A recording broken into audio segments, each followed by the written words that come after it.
What was the Stone Age? Now, I could give you the short answer. It was the time when people used stone tools and hadn't yet mastered metalworking. But that answer? Way too simple. And honestly, it leaves out the most interesting parts of the story. So today, we're going to dive deep, not just into what the Stone Age was, but why we call it that, how people actually lived, and the surprising truth about their tools. And before we start, I've got two quick questions for you. Where in the world are you watching from right now? And if you could time travel, would you want to live in the Stone Age? Drop your answers in the comments. I'll be reading them after this video. And hey, if you enjoy learning history without the boring textbook tone, hit that like button and subscribe so you don't miss future episodes. All right, let's travel back, way back. In the 1800s, archaeologists in Europe were digging through ancient sites and noticed something curious. Near the surface, they'd find iron tools. Dig a little deeper, they'd find bronze tools. Go even deeper, only stone tools and weapons. This layering wasn't random. It was history in the dirt. The deeper the object, the older it was. So naturally, stone came first, then bronze, then iron. One man, a Danish archaeologist named Christian Jurgensen Thomsen, popularized this as a way to date sites. And just like that, the Stone Age became an official archaeological term.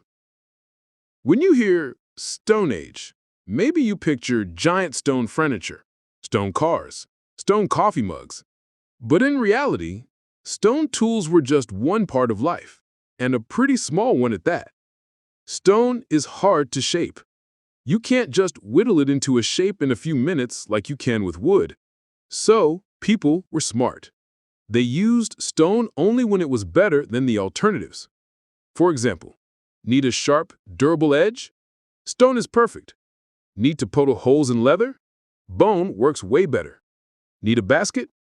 You're not weaving that out of granite. You're using reeds. Most daily tools were made from organic materials, wood, leather, reeds, things that, unfortunately, don't survive thousands of years underground. That's why archaeologists mostly find stone. It's what lasts. So when we say Stone Age, we're really talking about the materials that survive for us to find, not necessarily the materials most people used every day. Organic materials, wood, leather, plant fibers, rot. They get eaten by insects, destroyed by moisture, broken down by microorganisms. But stone?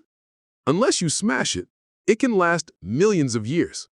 So when archaeologists dig, the stone tools are like little time capsules from a world that actually had all this other material that we just can't see anymore.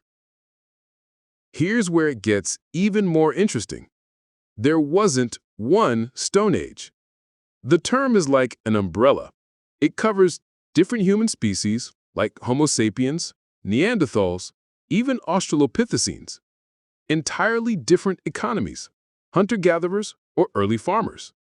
Completely different time periods, sometimes separated by millions of years.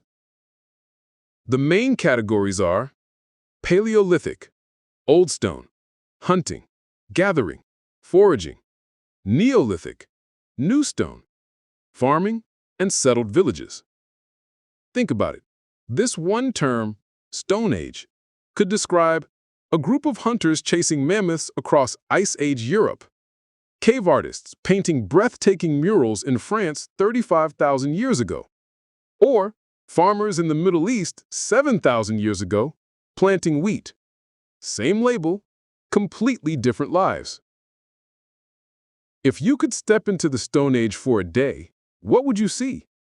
No, not people grunting and dragging clubs. In fact, early humans stood upright pretty early on. You'd see people making baskets from reeds, drying meat in the sun, carving bone into needles for sewing hides, sharpening stone blades for hunting trips. And here's something fun. Stone Age people likely had way more free time than many of us today.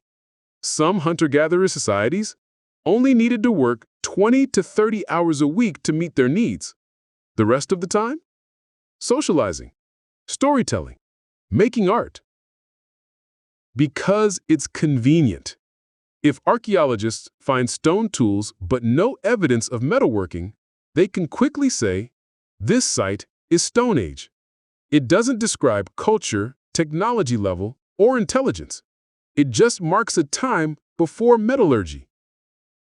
The Stone Age wasn't a world made entirely of stone. It was a world where stone tools survived while everything else disappeared. It could describe hundreds of different cultures, time periods, and even human species. So when you hear Stone Age, remember, it's more about what survives for us to find than about how they lived. Now, it's your turn. 2 questions. Where are you watching this from? And, be honest, would you want to live in the Stone Age? Drop your answers in the comments. I'll be reading them after this video. And hey, if you learned something new today, smash that like button. It helps other history lovers find this channel. And of course, subscribe so you don't miss the next time we time travel together.